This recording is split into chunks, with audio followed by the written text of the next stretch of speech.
Hello, everyone, and welcome to the Stephen Kingcast, one man's musings on the works of Stephen King.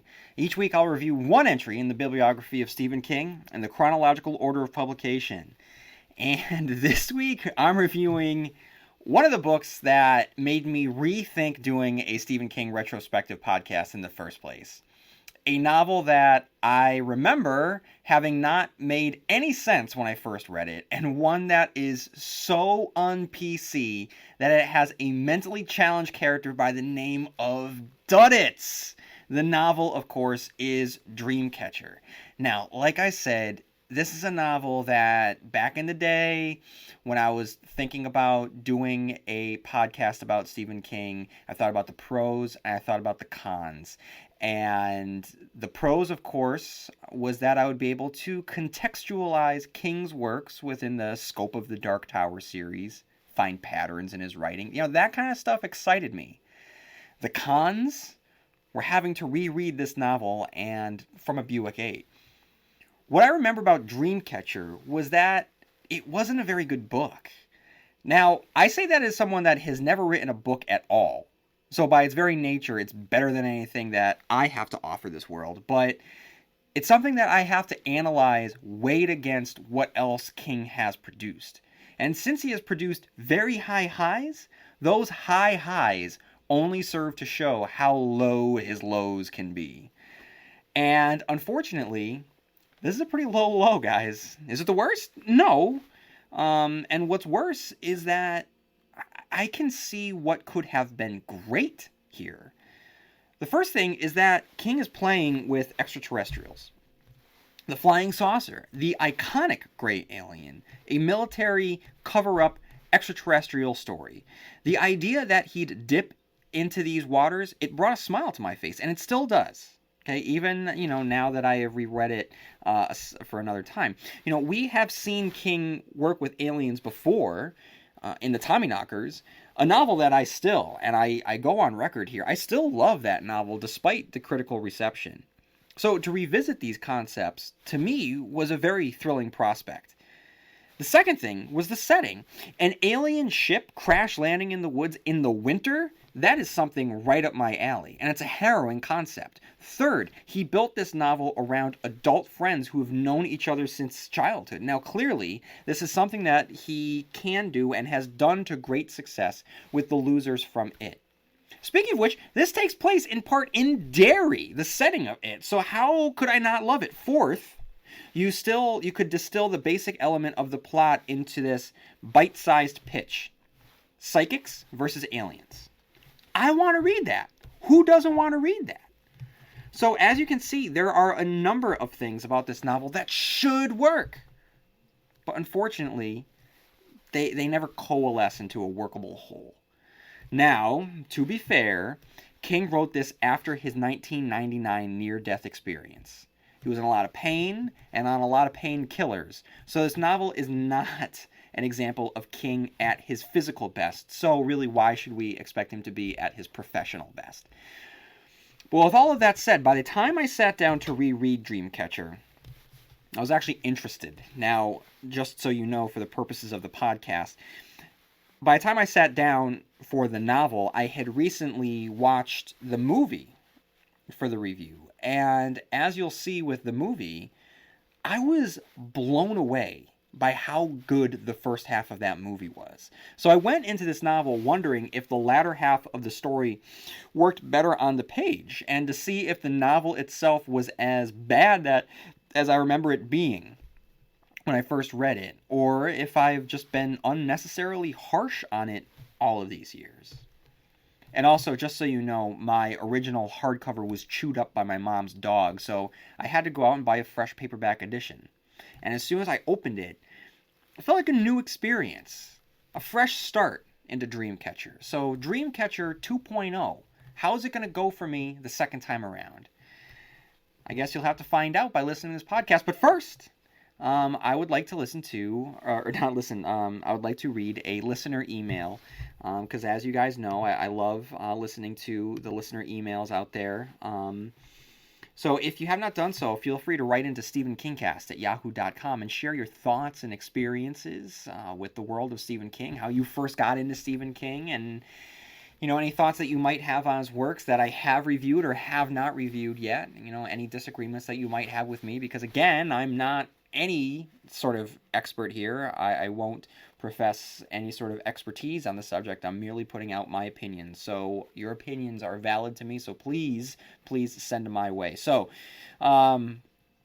our listener here, who I believe off the top of my head is Bryant. Yep, I was right. So Bryant writes, "Howdy. Having a lot of fun with the podcast so far. I think I might send you some notes here and there on these older shows. So here come a few. 1. First of all, you get a big thumbs up from me on the presentation. You've got a pleasant voice, you present your ideas very effectively, and you're not dry, which would be a risk for a podcast that's got intellectual content to it, as yours does." Now, Bryant, thank you. I don't know if I have intellectual content. I don't know how much of it is intellectual content versus just some guy rambling on air. But thank you. I mean, the presentation for me was something that I did put a lot of thought into when I started putting together the podcast, because I knew that it had to work. And the presentation itself, the structure of it, I've said before on the podcast, really is taken from what Matt Lafferty had done over on Looking Back on Lost. So those of you who have not heard me sell this other podcast, if you are a fan of the television show Lost, then please head on over and listen to that podcast, because he did a wonderful job and it very much inspired the Stephen Kingcast. 2. I was glad to hear you sing the praises of Carrie right off the bat. I think that that's a very underrated book, although its reputation does seem to have improved over the years I've been a King fan, and it's one of my favorites. Yeah, I don't know how that can be an underrated book, seeing as how it's the one that started it all, and it's just a lot of fun. 3. Isn't it incredible to imagine that at some point in the past, there was a moment in which Tabitha King was looking down into the trash can at some discarded pages, and the history of American pop culture may literally have hinged on what she did next? I'm not a stoner, and it's a good thing, because if I was, I think about Tabitha in that moment very, very frequently. That said, I suspect King would have still become a published author even without her encouraging the writing of Carrie. He was simply too talented, too prolific, and too determined not to break through. But would he become king, the king that we know and love? Ah, man, what a fascinating concept. That's an Oscar-winning biopic waiting to be made from that story. True. Very, very true. There's an alternate universe where Tabitha did not pick up that manuscript. Number 4, I bet someone has beaten me to this in the past year, but I've got to correct you on something. When Sue begins bleeding towards the end of the novel, and this is Carrie he's talking about, she does not miscarry. It specifies in the text that it's menstrual blood, which obviously means that she has just gotten her period after a few days' worth of not knowing if she was pregnant. That scene between her and Carrie is one of the standout scenes in all of King for me. Sue being trapped in her mind as Carrie dies is just haunting, and the melancholic weight this gives to the arrival of Sue's period is remarkable. So, Brian, thank you. I completely misread that text. So go back, guys, if you haven't done so, and listen to the Carrie podcast, because I thought that she was miscarrying in that moment. So that's completely my bad. Thank you for pointing that out. Number 5, I'm a bigger fan of the Kimberly Pierce movie than you are. I think the De Palma original trumps it, of course, but there's a lot to like about the 2013 version. For example, I'm a big fan of Portia Doubleday's take on Chris, but I agree with you totally about Judy Greer being wonderful, and I also agree that the technological bullying angle was worth even more exploration. Have you ever seen the 2002 TV version? It's not very good, but there are things to enjoy about it. Heck, I have enjoyed parts of The Rage, Carrie 2, which is bad, but not too bad as far as bogus sequels go. I have not seen the 2002 TV version, and I have not seen The Rage, Carrie 2. And the more I think about the Kimberly Pierce movie, the more, like, it's faded from memory, which is never a good thing. So I watched it last August. I can barely remember it now. So, I mean, I like I said, when the movie was first announced, I was really hoping that they would explore what cyberbullying means, because that's really where bullying starts now. I mean, it doesn't really exist the way that it had existed when we were children. It is just ever-present online, and there's no escape. That's the thing that's terrifying about cyberbullying, is that once upon a time, a kid could be bullied in school, and then at least they would have the shelter of his or her own home when they leave school. They can shut the door, they can go into their room, they can find some sort of safe space. I mean, the kid would have to go back into a hostile environment the next day if the bullying continued, but when they were home, I mean, they were home. But now, no, I mean, there is no safety from that. It's just, it's online, it's on Snapchat, it's on Instagram, it's on Kick, and you plug in, you go online, and boom. If there's cyberbullying that's existing, it's existing 24/7, which is something that I really wish that they had done with Carrie, the remake. Number 6, as I tweeted at you, your disdain for the Salem's Lot movie bummed me out, but I 100% understand why someone would feel that way about it. It has not aged well in many respects. For me, though, that movie was an integral part of my Stephen King fandom origin story. Well, not the origin story itself, per se, but I remember seeing the movie for the first time during that first fall in which I was a King fan. I'd found his work in the summer of 1990 and read my way through as much as I could find while school was out. I was in high school. When Halloween approached, a lot of King-based movies started airing on television, so I watched as many of them as I could, despite being very averse to scary movies. Salem's Lot really hit me. It's got that slow, autumnal tone, and that great Harry Suckman score, and that creepy blue-faced Barlow, whose initial appearance in the jail cell damn near made me jump out of my skin, and the vampires at the windows. I can certainly see how someone else would be bored out of their minds, but for me, every time I watch it, I find that I'm still that high schooler sitting in a darkened bedroom, scared and fascinated. Good memories. And I have vague memories of watching it when I was a kid and not minding it. And it was just, this is one of the great disappointments of the Stephen King cast for me, is not getting into the Salem's Lot movie, because I really wanted to like it. But still, like I said in my review, the vampire children at the window is not just a good scene for that movie, it's just a good scene, period. Everything about it bumps up that movie into... I mean, I recommend watching movies simply for those scenes alone. They're truly, truly terrifying. Number 7, the 2004 version of Salem's Lot sucks. Some of the cast is okay, but the effects are awful, the cinematography looks almost cheaper than in the 79 version, and the changes to Father Callahan really irk me. Even more so considering they cast the role so perfectly. So it's interesting, with Father Callahan, they wind up incorporating some aspects that kind of show up in the story Wolves of the Kala, which is the Dark Tower Book 5. Now, I don't know if, and maybe I should do my research on this, but I don't know if in early drafts or ideas of Salem's Lot, if King was going to include the whole Father Callahan in a soup kitchen story or not. But regardless, the movie... It was really good timing, because the movie came out around the same time, Wolves of the Kala, and when I watched the movie, I said, "Oh my God, that's so similar to what happens there." There are definitely some changes there, but that was something that I did enjoy, and that was a highlight of the 2004 version of Salem's Lot for me.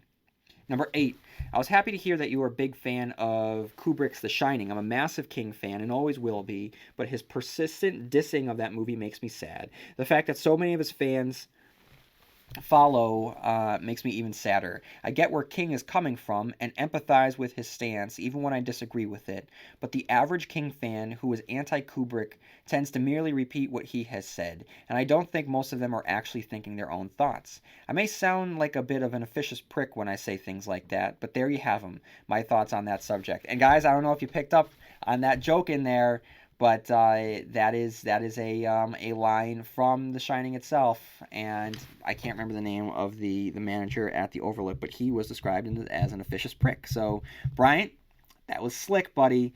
Number 9, I have to part ways with you on the subject of movie Wendy. I think she's much more sympathetic than she's generally given credit for being. Shelley Duvall gives a terrific performance in that movie. Ullman? Was that his name? I think it's Ullman. The way I see her take on the character, Wendy is someone who probably never felt like she was going to actually be lucky enough to fall in love and get married, only she did just that and ended up with someone like Jack Torrance. Never thought of it that way. Through sheer positivity and lack of self-respect, she has managed to stay both married and in love to the extent that she has allowed herself to become something of a spineless simpleton. She's obviously scared of Jack, and also scared of losing Jack. That's a hell of a spot to be in, I suspect. And in the end, however, when Danny, who presumably she loves even more than she loves Jack, is threatened, she's able to grow that backbone and do what she needs to protect him. Personally, I find her to be a very admirable character in some ways. She is, obviously, a very different Wendy than the Wendy of the novel, but that's okay by me. So that is a great take on the Shelley Duvall character. Never saw it that way. Never read into it. I just saw weak, ugh, you know. And I actually, it makes me want to see, dare I say it, a remake of The Shining, but this one to focus 100% on Wendy and have it be Wendy's story, being weak in the beginning and have her go through an arc where she grows a backbone and she, she winds up, bucking up for her child, and that'd be an interesting take on the material. Number 10. I'm a pretty big Kubrick fan, by the way. 2001 is one of my top 5 movies, and apart from his first couple films, I don't think he made much of anything that wasn't at bare minimum great. Number 11, I absolutely adore Room 237. I didn't expect to. When I first heard about that movie, I rolled my eyes straight up to the back of my skull. Most of those theories are difficult for me to take seriously. But I bought the movie just because I didn't want my King collection to be incomplete. I thought, well, F it, I've seen The Mangler Reborn, then there's no way that this can be worse than that, so I might as well watch it. And I was blown away by it. Not because I agreed with more than about 5% of what the interviewees said, but because it turned out that the movie itself didn't care whether what they were saying was right or not. That's not what the movie's about at all. I should say, right, given how inactive I've been for the past 3/4 of a year, a King-centric blog called The Truth Inside the Lie, and while I don't want to seem like I'm using these comments as an opportunity to hype my blog, I do feel like my review of Room 237 would be worth your time. I am rarely pleased by what I write, but I think I did a pretty good job with that one. Here's the link. Well, he gives me the link, so guys, if you want to head on over to The Truth Inside the Lie, all one word, .blogspot.com. You'll be able to find Bryant's reviews. Number 12, big thumbs up to that positive mention of the Blair Witch Project. I have never been more scared of a movie in my life than I was watching that movie for the first time. Even today, years later, I can send a shiver up my spine just thinking about it. I understand why it doesn't scare some people, but boy does it scare me. King has written eloquently about how much it scared him too, so I feel like we're in good company on that particular topic. So guys, for those of you out there who don't like the Blair Witch Project, I just have to 100% disagree with you on that. It was such a great experience for me watching the Blair Witch Project.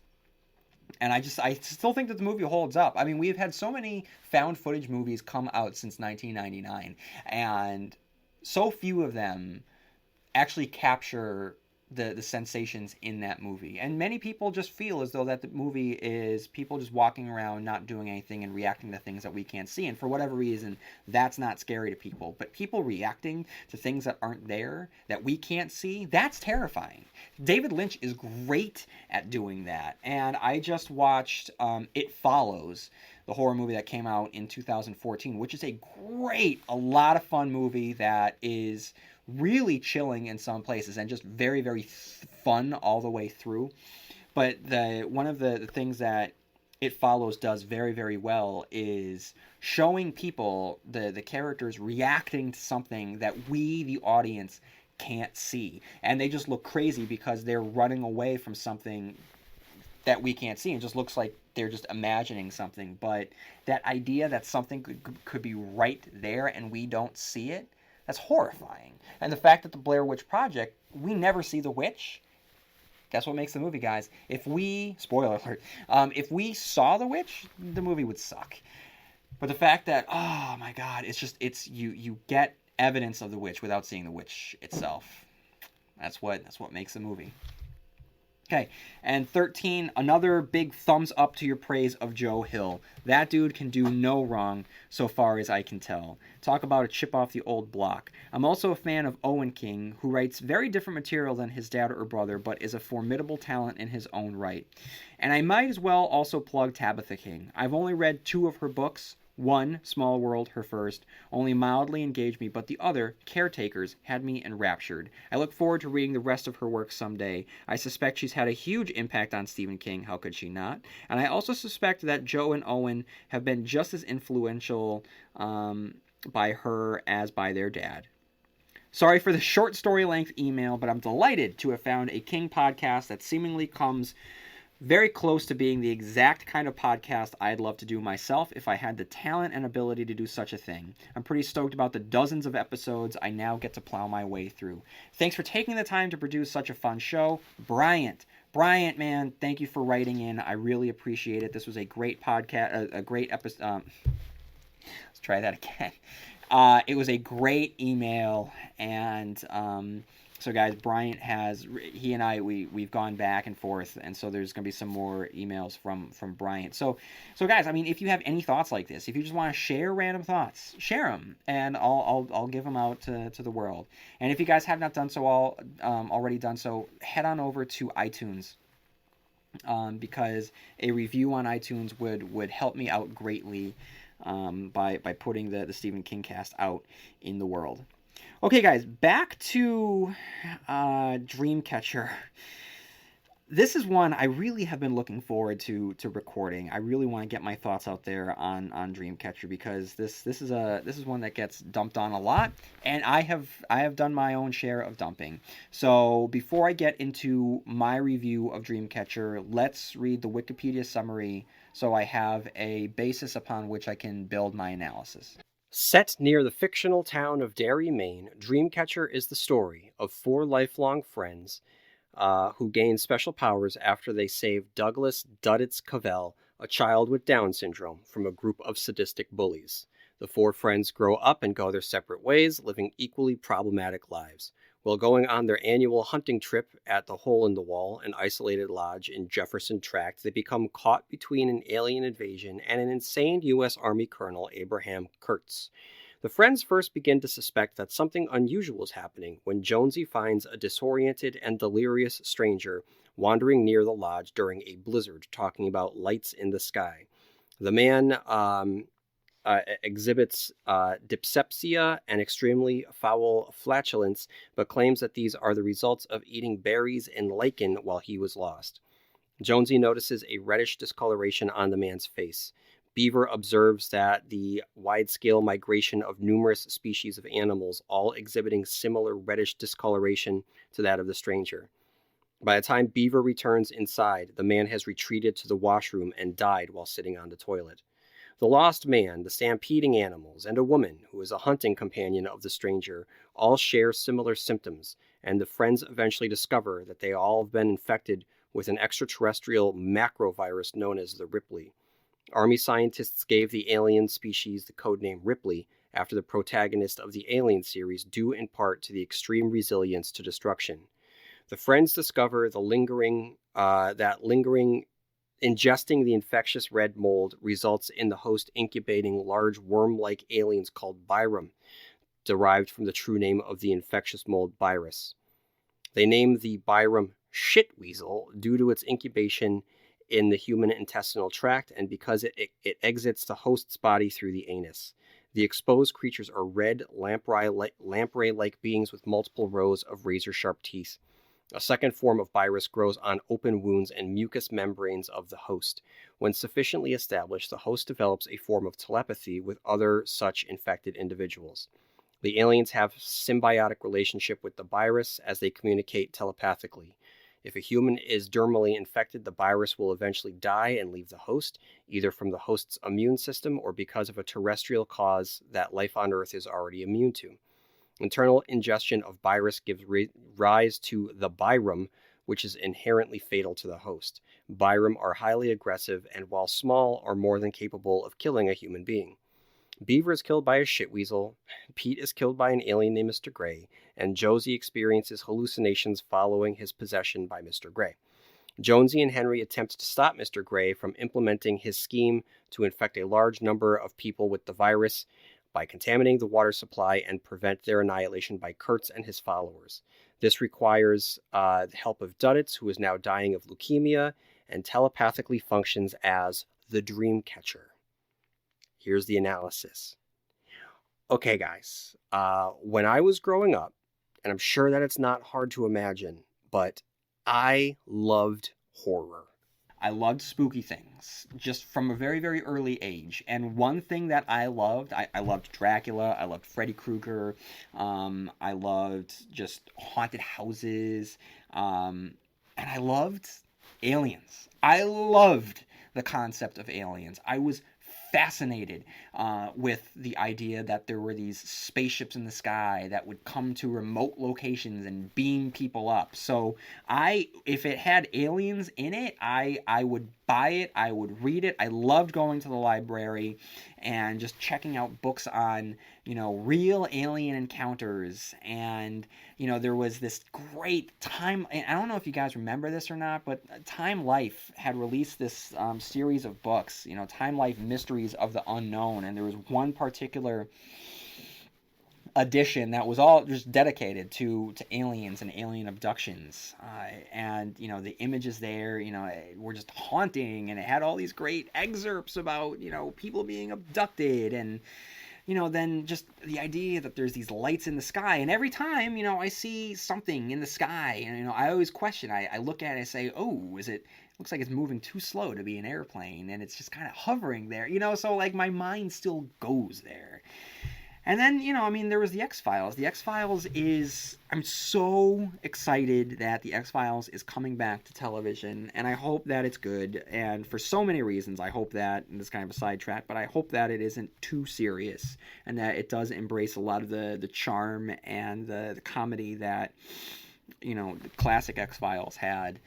But, just the idea that you had a couple of FBI agents just trying to uncover the truth of aliens and alien abductions and the government's relationship with aliens it was just such a great premise that, clearly latched on to public consciousness. And, then we had movies like, what was the one, Fire in the Sky. Oh my God. So anyone that read comic books when that movie came out, the poster was everywhere of D.B. Sweeney just caught in that beam and starting to be pulled, and just in the middle of nowhere, and this beam of light shrouded by darkness, and how vulnerable we seemed to the alien technology, and the fact that they could just snatch you up like that and you can't do anything about it.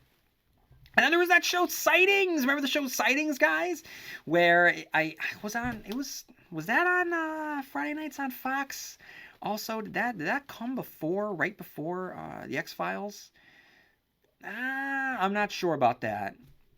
And I like how I'm having a conversation clearly with myself right now. But I know that when the X-Files first came out, 8 o'clock on Friday nights was The Adventures of Briscoe County Jr., followed by the X-Files at 9 o'clock. Or was Sightings on Saturdays? Whenever, but Sightings was a great television show. They would clearly get into alien abductions and alien spottings and stuff like that. So, listen, the point is that the concept itself, I am into it. I am into this. And I remember distinctly when I discovered Dreamcatcher, I was just walking through the grocery store one night, and I saw on the shelves a hardcover, and it said Stephen King on it. And I said, oh my God, I had no idea that he was releasing a new book. And then I opened it up, and I saw that it said that it was about aliens. I said, oh my God, Stephen King was writing a book about aliens. And I started freaking out. A total surprise that he released anything, let alone about aliens. I was like, this is the greatest thing that could have ever happened to me. So I bought it. I ran home. I started reading it. I was loving it. And then as I'm reading it, my experience, if you were to chart it as a graph, my excitement peak is very, very early on. And then as I'm going through the novel, you can just see the fall of my excitement level. So just, it's just the chart is just going down and down and down and down and down. And then so much of it, in the years that have passed since I first read it, parts of the movie kind of just get lumped in there, and my disappointment just kind of grew from memory without so much of actual what happened in the text. It was just my memory of my emotion that I had while reading the text, which really shaped how I had felt about it. So kind of like I said at the top of the podcast, I was very, very interested in going back and rereading. But anyway, when I first started reading it, I was just into it. And I loved how he begins it, because he opts to begin the story with a chronology of newspaper clippings about UFOs, beginning with Roswell in 1947 all the way up to 2000 in Derry, Maine, which excited me. Okay, so talk about excitement, seriously, because when I first read this is Derry. This is Derry, after all, which was the setting for my first Stephen King experience, It. And then we immediately meet Jonesy. So what's clear here is that King is balancing, okay, the otherworldly with the worldly, the extraterrestrial with the everyday. So I'm into it. And then one by one, we meet our main characters, who I'll get into in more detail in the episode during a character breakdown. And after King establishes each of their personalities and powers, he cuts to the present with the real beginning of the novel, which is an incredible opening. Jonesy almost shot the guy when he came out of the woods. How close? Another pound on the trigger, maybe just a half. Later, hyped on the clarity that sometimes comes to the horrified mind, he wished he had shot before he saw the orange cap and the orange flagman's vest. Killing Richard McCarthy couldn't have hurt, and it might have helped. Killing McCarthy might have saved them all. Okay, now I like the opening with the newspaper clippings, and I think the introduction to the characters, but as hooks go, King probably should have started with this. If he did that, he'd have one of his most powerful introductions in any of his works, which I think would go a long way in redeeming Dreamcatcher in the eyes of many of his fans and critics. It's 6 sentences loaded with tension and a number of questions. Who is McCarthy? Why would killing him have been good? Why would it have saved them all? It's a, no pun intended, loaded introduction that keeps the reader going. Now, King expands upon this moment, when Josie almost shot McCarthy as he came out of the woods, taking this single what if 2 or 3 seconds and builds upon the ramifications of what could have happened. This is King musing on the fragility of human life and its importance, sprinkling in details about Joni's own brush with death. McCarthy comes across as very Pooh-like, round and innocent, with the repeated exclamation of, "Oh dear." Say what you will about the crazier aspects of this story, but this is a thrilling beginning. Who is this guy? And why is he so important to the narrative? As Jonesy approaches him, King starts threading in the details. He's scared. He has a red patch on his face. While in the hole in the wall, quickly but well described by King, McCarthy tells about being lost in the woods, how something, he thought it might be a bear, walked by him during the night. A night filled with lightning. Now, we know we're reading a Stephen King novel, so we're sure that there's something more to it than just lightning and a bear, but he doesn't dwell on it long, instead opting to continue the strangeness of the scene, with McCarthy, who has reverted to a childish state of helplessness.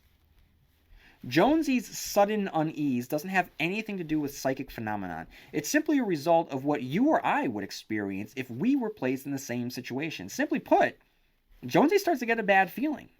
The more he learns about McCarthy, the more the situation intensifies. The red blotch, the missing teeth, the fact that he says that he's been lost for a day but is over 50 miles from where he had camped out. Beaver returns and joins them, and King continues to reveal that something is wrong with McCarthy. He's farting and belching, and this suggests a foul illness, and Jonesy notices that the gut he'd noticed on him has disappeared. Beav and Jonesy's discussion of the situation afterward reveals that despite the van accident, King has not missed a beat. He works in character beats, Jonesy washing the dishes revealing his ordered persona, Beav's toothpick fixation, while balancing the humor and unease that they feel from the man currently sleeping in Jonesy's room. And just as an FYI, as I'm recording this, outside my living room, a ton of sparrows are flying back and forth from the bushes to the tree in my front yard. The sparrows are flying again, guys. Anyway, we switch over to Henry and Pete, learning that Henry is suicidal. On their drive back, Henry is thinking of how he's going to take himself out. Aside from this heaviness from information, we learn the deft skills that Henry has at keeping this a secret from his best friends, while the two characters discuss what Old Man Gosling had been saying back at the store, of strange lights in the sky, of red moss growing on trees, missing soldiers.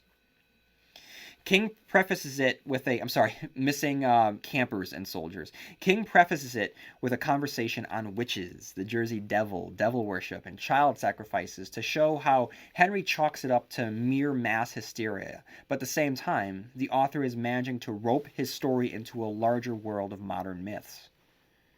As they discuss the possibilities of whether there's any truth, they spot a woman sitting in the middle of a snowy road, which causes them to crash, but not before King demonstrates Henry's quick thinking and selflessness by purposefully skidding in order to avoid hitting her, an act which causes the crash. As they approach her, King makes sure to mention the flatulence and the missing teeth so that we know that what has afflicted McCarthy is also at work on this woman.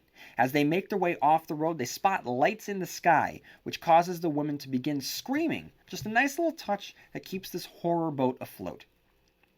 Pete and Henry start discussing Duddits, who they've both been thinking of lately, and the reader learns that Duddits has Down syndrome. Seriously. Okay. So let's talk a little bit about Duddits, guys. Okay. Now I just watched the movie, like I said a little while ago for the review, and I was appalled. At the performance from Donnie Wahlberg.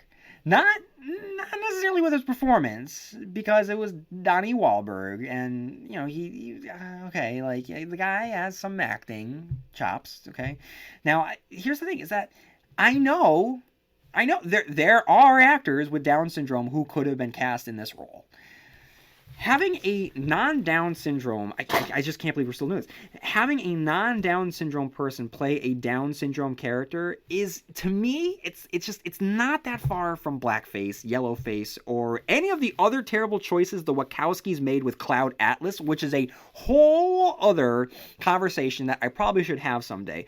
But honestly, it's one thing to have a magical character with Down syndrome, but it's another thing to have your magical Down syndrome character be named Duddits. Seriously. That's like if you had a mentally challenged superhero by the name of Retardo. It's just going to cause more harm than anything else. To me, it's just not okay. But even with the ridiculous of a character named Duddits, King finds a way to make a point about the human condition. Henry believed that all children were presented with self-defining moments in early adolescence, and that children in groups were apt to respond more decisively than children alone. Often, they behaved badly, answering distress with cruelty. Henry and his friends had behaved well, for whatever reason. It meant no more than anything else in the end, but it did not hurt to remember, especially when your soul was dark, that once you have confounded with the odds and behaved decently. As we check back in with Jonesy and Beeve, King gives us one of the more iconic images to come from this book, and that's the surreal fairy tale moment in which all of the woodland animals are fleeing through the forest in a snow while lights flash through the sky. He follows it up with the other iconic moments from the book, the bathroom scene. Now here's the deal. King has written suspense, goriness, all types of terror and horror. But one type he rarely trades in, which isn't to say that he hasn't done before, but he rarely goes for body horror. And this novel is chock full of it. And I should have mentioned it at the top of the podcast. I should have categorized this novel as a body horror novel. Now, this novel is chock full of it, and it doesn't get more bodily horrific than this scene, and he builds it masterfully. From their discovery of the blood drops leading to the bathroom, the wad of bloody underwear, and the blood stain on the bed, King does it well to place us in their shoes. They don't want to knock on the bathroom door. It's snowing badly outside. Their other two friends are missing. There are strange lights in the sky. Every forest animal of every size has just run past them. And the strange, sickly man that has entered their cabin has left a bloody trail to the bathroom. For years, I have dismissed this scene along with the rest of the book. I argued that bathrooms aren't scary, which is absurd because in my review of Nightmares and Dreamscapes, I discussed the terror of a hellish existence of being locked in a restaurant bathroom for all of eternity. But with Dreamcatcher, I thought that flatulence and bowel movements just couldn't be frightening. I was wrong.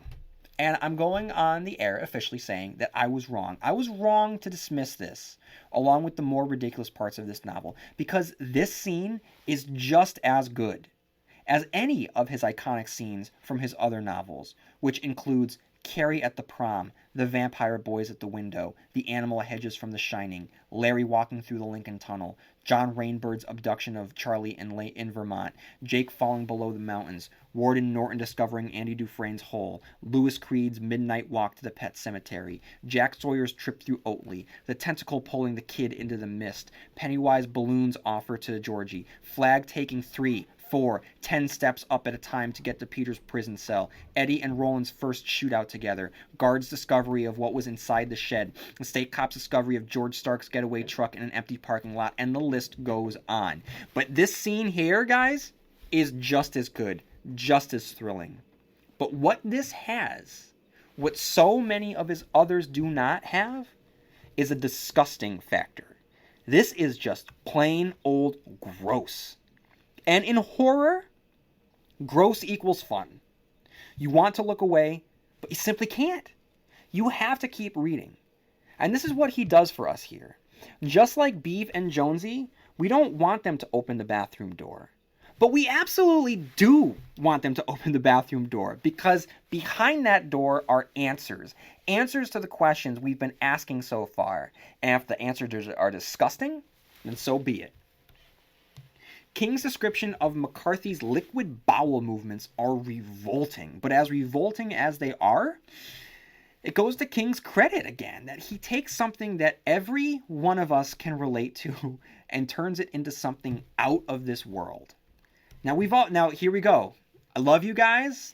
We've had about 90 or so episodes. Are we at 100 yet? I'm not sure, but we've been together now since August of 2014. We can start to admit some things to each other. We have a pretty good relationship, right? So let's admit it. We've all been there. We've all been on the toilet feeling that something was slithering around our guts, haven't we? We've all had nasty experiences, and what King does is take that universal nasty experience and use it as the truthful core of an incredibly tense scene that begins with the conflict of whether or not to open a door and ends with one of our main characters getting murdered by an extraterrestrial that has just slithered out of another man's anus. It's not Stephen King's most dignified moment, but you can't argue that it isn't memorable. But backing up a little bit, just examine some of King's descriptions at work as Beeve and Jonesy listen behind the door, okay? The sounds coming from behind the door were brutal and meaty, like ripping flesh. And if this wasn't tense enough, Beeve and Jonesy can hear the approach of a helicopter. When Beeve addresses the helicopter, all fears grow steadily worse as the gas mask wearing soldier lets him know that this area is under quarantine. Whenever you hear the word quarantine in a horror novel, you know that you're in trouble.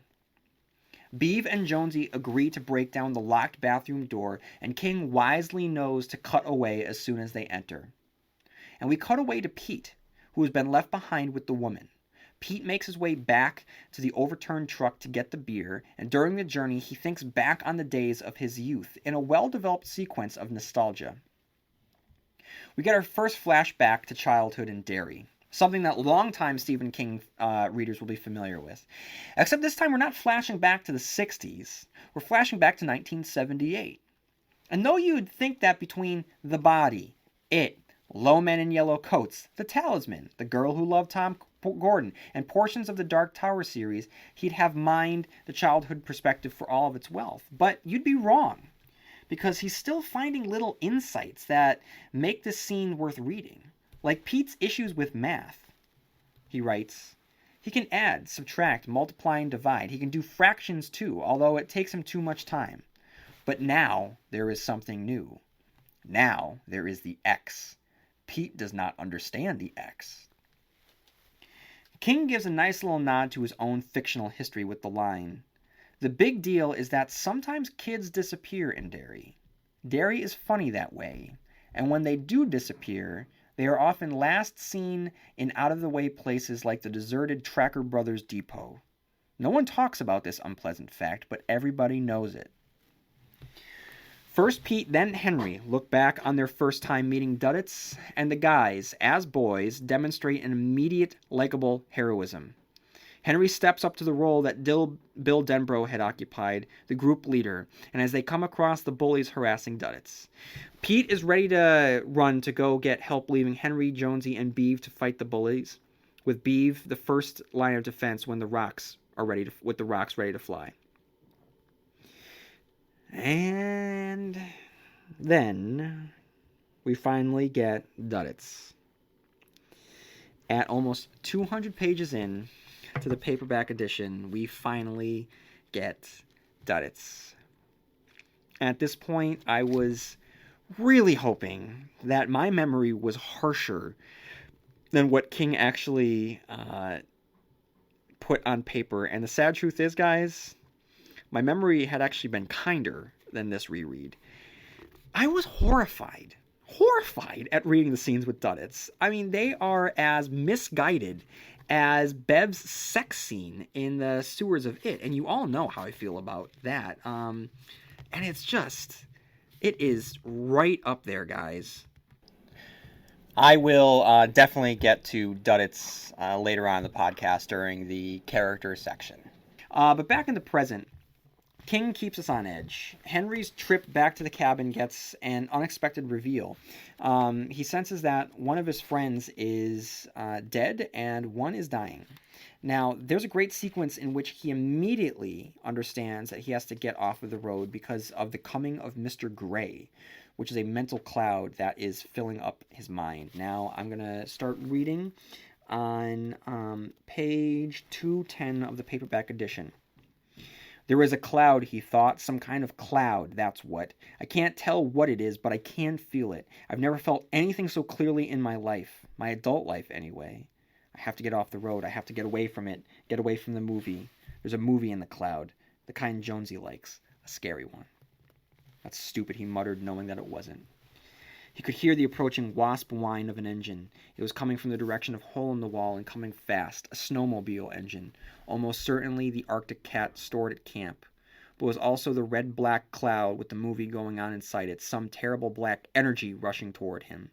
For a moment, Henry was frozen with 100 childish horrors, things under beds and things in coffins, squirming bugs beneath overturned rocks, and the furry jelly that was the remains of a long-dead baked rat at the time Dad had moved the stove out from the wall to check the plug, and horrors that weren't childish at all, his father, lost in his own bedroom and bawling with fear, Barry Newman running from Henry's office with that vast look of terror on his face, terror because he had been asked to look at something he wouldn't, perhaps couldn't, acknowledge, sitting awake at 4 a.m. with a glass of scotch, all the world a dead socket, his own mind a dead socket, and oh baby, it was 1,000 years till dawn and all lullabies had been canceled. Those things were the red-black cloud rushing down on him like that pale horse in the Bible, those things and more.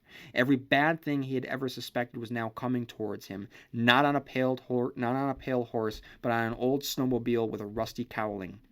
Not death, but worse than death. It was Mr. Gray. "Get off the road!" his mind screamed. "Get off the road now! Hide!"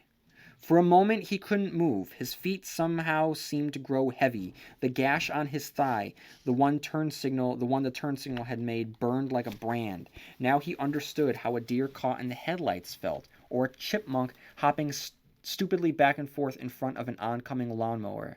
The cloud had robbed him of his ability to help himself. He was frozen in its rushing path. What got him going, oddly enough, was all those thoughts of suicide.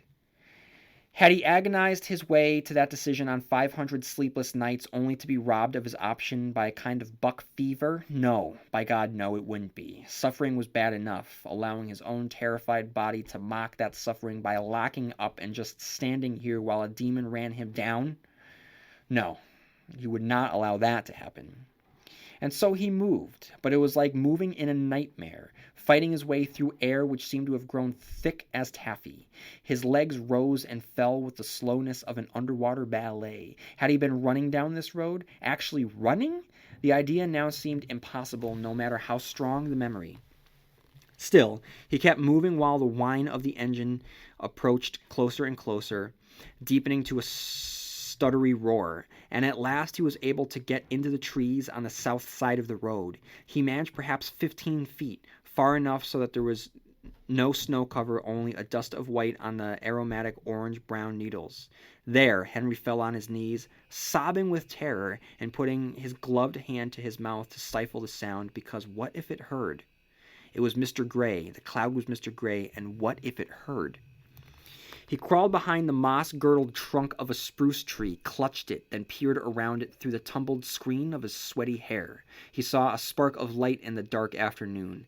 It jittered, wavered, and rounded. It became a headlight. Henry began to moan helplessly as the blackness neared. It seemed to hover over his mind like an eclipse, obliterating thought, replacing it with terrible images. Milk on his father's chin, panic in Barry Newman's eyes, scrawnied bodies and staring eyes behind barbed wire, flayed women and hanged men. For a moment his understanding of the world seemed to turn inside out like a pocket, and he realized that everything was infected, or could be. Everything. His reasons for contemplating suicide were paltry in the face of this incoming thing. He pressed his mouth against the tree to keep from screaming. He felt his lips tattoo a kiss into the springy moss, all the way down to where it was moist and tasted of bark. In that moment the Arctic cat flashed past, and Henry recognized the figure which straddled it, the person who was generating the red-black cloud which now filled Henry's head like a dry fever. He bit into the moss, screamed against the tree, inhaled fragments of moss without being aware of it, and screamed again. Then he simply knelt there, holding on to the tree and shuddering, as the sound of the Arctic cat began to diminish in the west. He was still there when it had died away to a troublesome whine again, still there when it faded away entirely. Pete's back there somewhere, he thought. It'll come to Pete, and to the woman. Henry stumbled back to the road, unaware that his nose had begun bleeding again, unaware that he was crying. He began moving toward a hole in the wall once more, although now the best pace he could manage was a shambling limp. But maybe that was all right, because it was all over back at camp. Whatever the horrible thing was that he had been sensing, it had happened. One of his friends was dead. One was dying, and one, God help him, had become a movie star. That is a great introduction to Mr. Gray. And this is a great way to keep us disoriented while increasing both the tension and a sensation of dread. What does he mean that one of his friends is dead? We know that Beaver and Jonesy are back in the cabin. They couldn't have killed off one of these guys. Could he have done that? He wouldn't do that. That'd be like killing off one of the losers in the first couple hundred pages of it. Which he kind of did, I guess. But this is different. Stan dies in our introduction to him, so it doesn't come with the shock and sadness that comes with the fear of the death of one of our characters, who we find out is Beaver. Now, the scene with Beaver and Jonesy is thoroughly disgusting. The bathroom is a sloppy, bloody, gooey mess with gore and mold all over the walls, the tiles, and the curtain. King's descriptive abilities haven't lost their edge despite his car accident, and the image of the naked McCarthy on the blood-spattered toilet wearing his orange hunting cap, that's a striking one. After McCarthy falls off the toilet, confirming he's dead, the two friends hear the splashing from within the bowl, which is such a great and frightening detail. Jonesy quickly closes the toilet lid, and the toilet bowl becomes what the bathroom had been moments before, a mystery box waiting to be opened.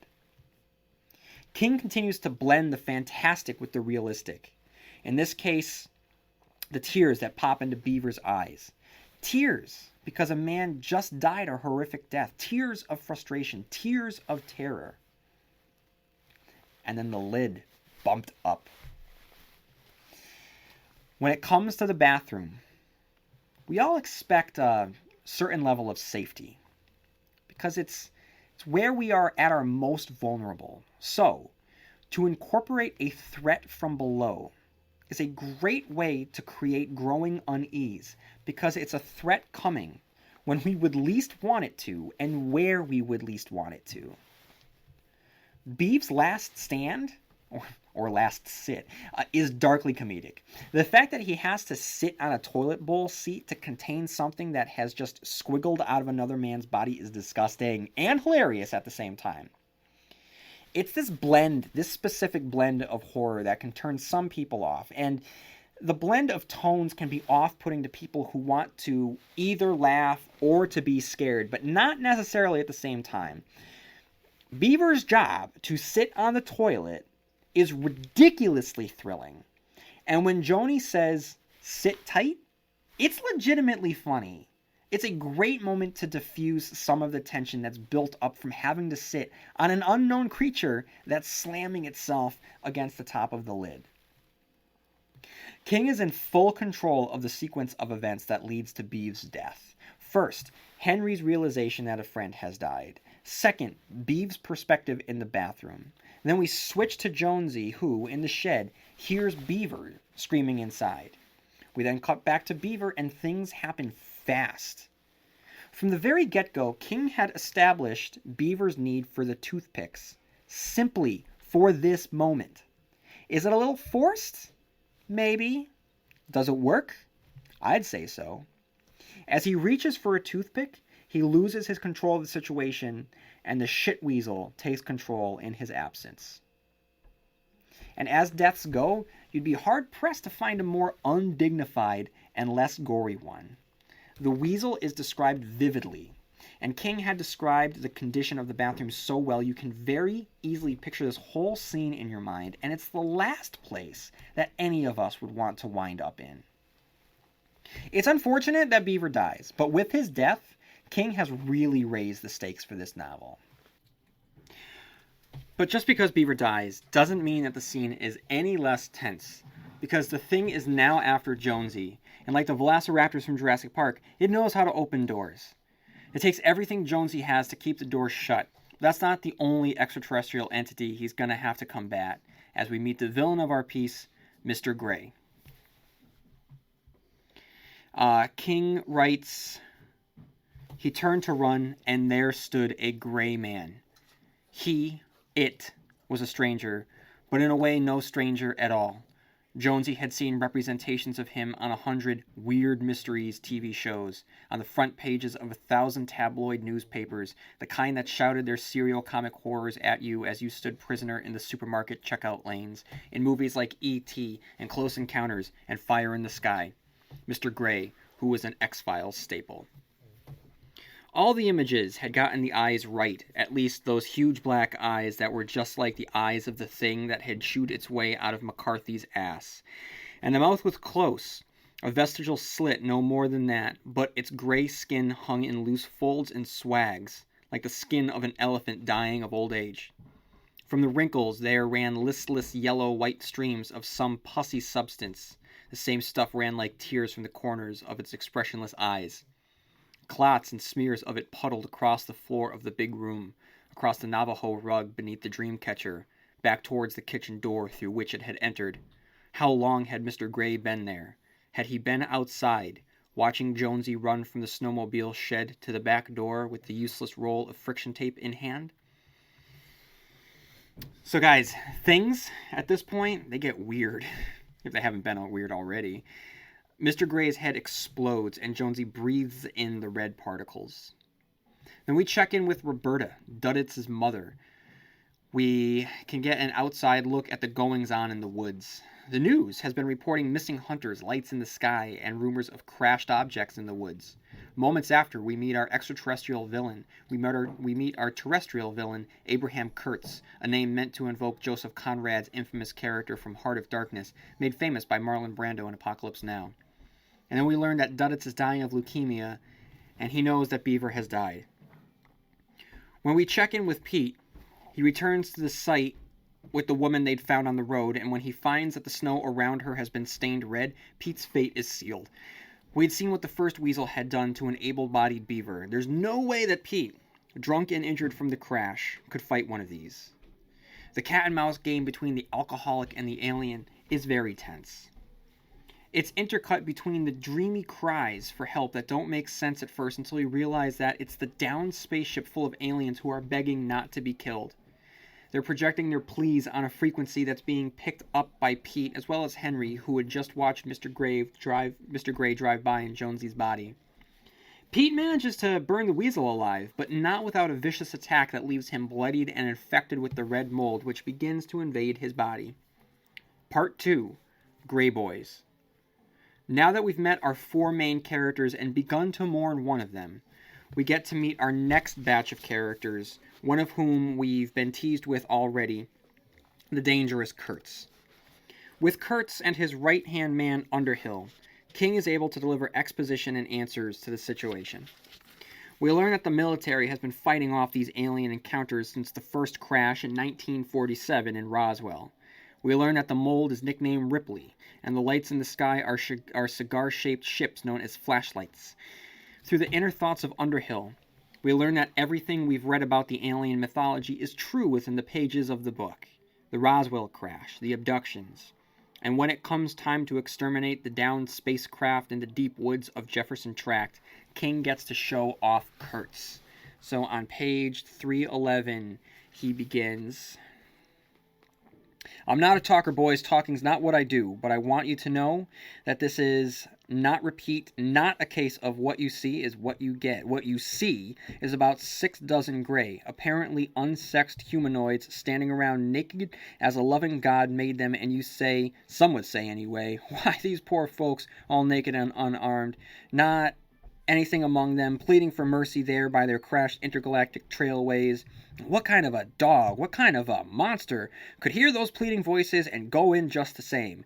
And I have to tell you, boys, that I am that dog, I am that monster, I am that post-industrial, postmodern, crypto-fascist, politically incorrect male cacaraka war pig. Praise Jesus. As for anyone listening in, I am Abraham Peter Kurtz, USAF retired, serial number 241771699, and I am leading this charge. I'm the Lieutenant Callie in charge of this particular Alice's Restaurant Massacre."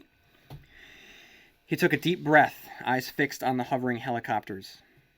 "But fellows, I am here to tell you that the Gray Boys have been messing with us since the late 1940s, and I have been messing with them since the late 1970s, and I can tell you that just because a fellow comes walking towards you with his hand raised saying, 'I surrender,' that doesn't mean, praise Jesus, that he doesn't have a pint of nitroglycerin shoved up his ass. Now the big old smart goldfish who go swimming around in think tanks, most of those guys say that the Gray Boys came when we started lighting off atomic and hydrogen bombs, that they came to us the way that bugs come to a bug light. I don't know about that. I'm not a thinker. I leave the thinking to others. Leave it to the cabbage. Cabbage got the head on him, as the saying goes. But there's nothing wrong with my eyes, fellows, and I tell you that those Gray Boy sons of bitches are as harmless as a wolf in a henhouse. We have taken a good many of them over the years, but not one has lived. When they die, their corpses decompose rapidly and turn into exactly the sort of stuff you see down there, what you lads call Ripley fungus. Sometimes they explode. Got that? They explode. The fungus they carry, or maybe it's the fungus that's in charge. Some of the think tank goldfish believe that that might be the case. Dies easily enough unless it gets on a living host. I say again, living host. And the host it seems to like best, fellows, praise Jesus, is good old Homo sap. Once you get it so much as under the nail of your little finger, it's Katie bar the door and Homer run for home." This was not precisely the truth, not precisely anywhere near the truth, as a matter of fact, but nobody fought for you as ferociously as a scared soldier. This Kurtz knew from experience. "Boys, our little gray buddies are telepathic, and they seem to pass this ability on through us through the air. We catch it even when we don't catch the fungus, and while you might think a little mind reading could be fun, the sort of thing that would make you the life of a party, I can tell you what lies a little farther down that road. Schizophrenia, paranoia, separation from reality. I say again, total effing insanity. The think tank boys, God bless them, believe that this telepathy is relatively short-acting right now, but I don't have to tell you what could happen in that regard if the Gray boys are allowed to settle in and be comfortable. I want you fellows to listen what I'm going to say now very carefully. I want you to listen as if your lives depended on it, all right? When they take us, boys, say it again, when they take us, all you know, and all you know, there have been abductions. Most people who claim to have been abducted by aliens are lying through their asshole neurotic teeth, but not all. Those who are let go have often undergone implants. Some are nothing but instruments, transmitters perhaps, or monitors of some sort. But some are living things which eat their hosts, grow fat, and then tear them apart. These implants have been put in place by the very creatures you see down there, milling around all naked and innocent. They claim there's no infection among them, even though we know that they are infected right up the yin-yang and the old wazoo and everywhere else. I have seen these things at work for 25 years or more, and I tell you, this is it. This is the invasion. This is the Super Bowl of Super Bowls, and you fellows are on the defense. They are not helpless little ETs boys waiting around for someone to give them a New England telephone card so they can call home. They are a disease. They are a cancer, praise Jesus, and boys, we are one big, hot, radioactive shot of chemotherapy. Do you hear me, boys? No affirmatives this time. No Rogers, no I copy that's. Raw cheers, nervous and neurotic, jigging with eagerness. The comlic bulged with them. Cancer, boys, they are cancer. That's the best I can put it, although, as you know, I'm no talker. Owen, do you copy? Copy, boss. Flat. Flat and calm, damn him. Well, let him be cool. Let him be cool while he still could. Owen Underhill was all finished. Kurtz raised the paper hat and looked at it admiringly. Owen Underhill was over. What is it down there, Owen? What is it shuffling around that ship? What is it forgot to put on their pants and their shoes right before they left the house that morning? Cancer, boss. That's right. Now you give the order and in we go. Sing it out, Owen. And with great deliberation, knowing that the men in the gunship would be watching him, never had he given such a sermon, never, and not a word of it pre-planned unless in his dreams. He turned his own hat backward. This is a fantastic way to build both character and background. We get everything that we need to know about the larger world in which our main characters have stumbled into, as well as the character who believes that he's the one man holding back a full-scale invasion. With Kurtz and Owen, King presents an aspect of the book that never to me feels right, and that's the power play between these two men. I'm not saying that them pitted against each other doesn't work, but what we've seen from the Gray Boys, it's hard not to side with Kurtz, even though he's crazy. Thankfully, King recognizes this and gives us the strange, ugly backstory about Owen breaking into a neighbor's house after the neighbor has a stroke and vandalizing the place. It's an ugly scene, revealing an ugly character trait, which shows that Owen isn't entirely noble, but it seems out of place for me. On one hand, it helps add a foul stench that King is crafting with this book, and I mean that as a compliment, but it seems tacked on, like it's just there to be there. Henry finally makes his way back to the hole in the wall to discover the fungus, now known to the reader as Ripley, has spread throughout the interior. As he wanders about the cabin, it's easy to forget that the weasel that had so easily killed Beaver is still in there. So when Henry hears the familiar chittering sound, great adjective by the way, the reader should tense up, unsure what's going to happen next. The horror of what has occurred to his friends pulls Henry off the suicide cliff. He knows he has no intention of dying, not before he finds out the big reason why this has occurred to them. He manages to kill the weasel responsible for Beaver's death and then kills its horde of angel-haired children. He gives a final goodbye to Beaver and heads back into the snow with rediscovered purpose. Emotions swirl within Henry, and after he finds the camp where he had left Pete, now realizing that Mr. Gray has taken his friend, he has an unintentionally hilarious scene where he starts screaming at the sky. What exactly was going on here? Not in the wild, wonderful, wacky outside world, but inside his own head. He had flashes of understanding his whole life since Duddits anyway, but nothing like this. What was this? Was it time to examine this new and powerful way of seeing the line? No, no, no. And as if mocking him, the song in his head, General's rank, bodies stank. Duddits! He exclaimed in the dying afternoon, lazy flakes falling like feathers from a split pillow. Some thought struggled to be born, but it was too big, too big. Duddits! He cried again.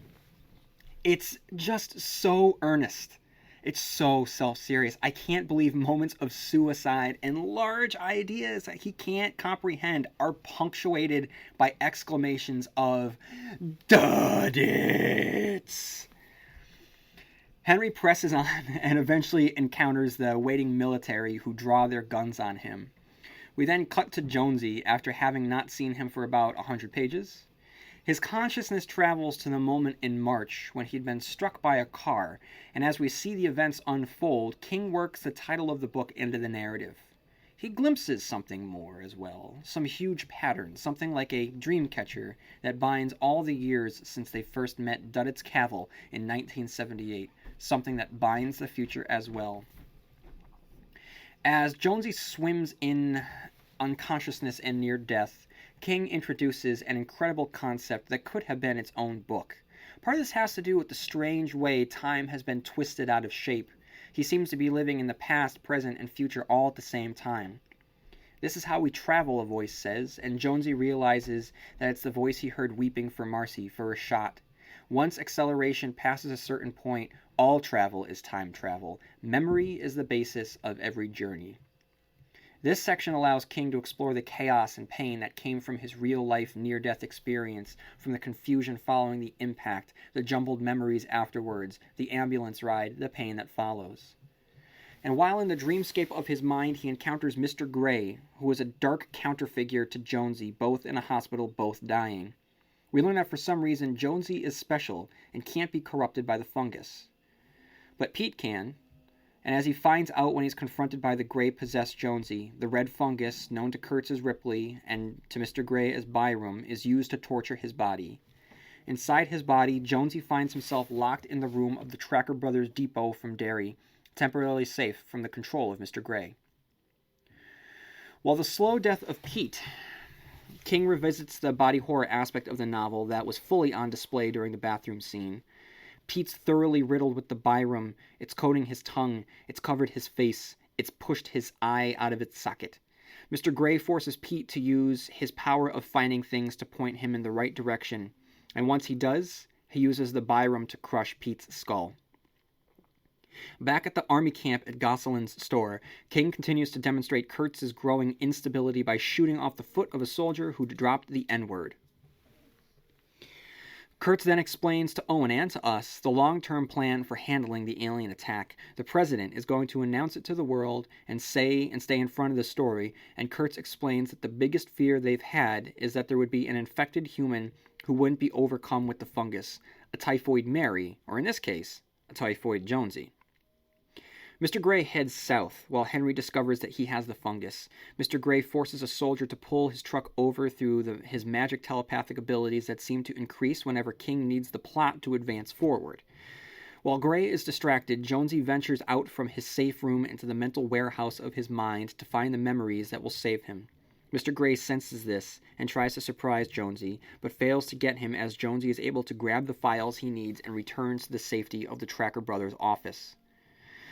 The race to Derry is on, as Gray feels the need to find answers. Having discovered Duddits' address, we learn that Gray is starting to absorb qualities of Jonesy's humanity.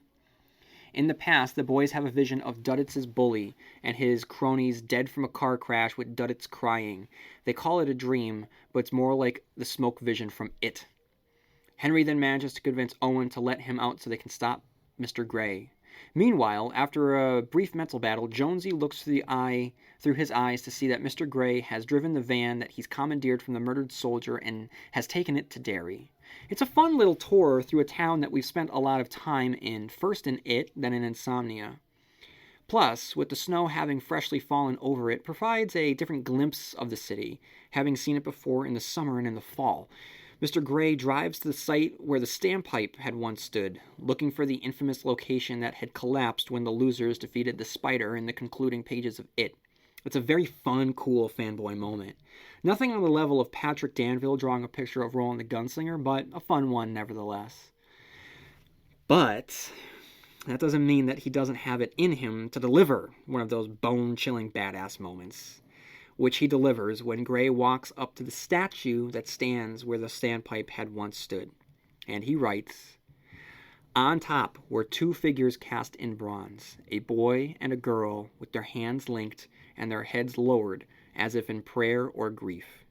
The pedestal was drifted to most of its height in snow, but the top of the plaque, screwed to the front, was visible. Mr. Gray fell to Jonesy's knees, scraped the snow away, and read this. To those lost in the storm, May 31st, 1985, and to the children, all the children, love, from Bill, Ben, Bev, Eddie, Richie, Stan, Mike. The Losers Club. Spray painted across it in jagged red letters, also perfectly visible in the truck's headlights, was this further message. Pennywise lives. Now, come on! What kind of tease is that, Stephen King? This raises so many questions that he has never come close to answering. Pennywise lives? Who wrote that? Was it Pennywise? Was it someone that saw him? If so, who? And if Pennywise lives, are we going to see him again?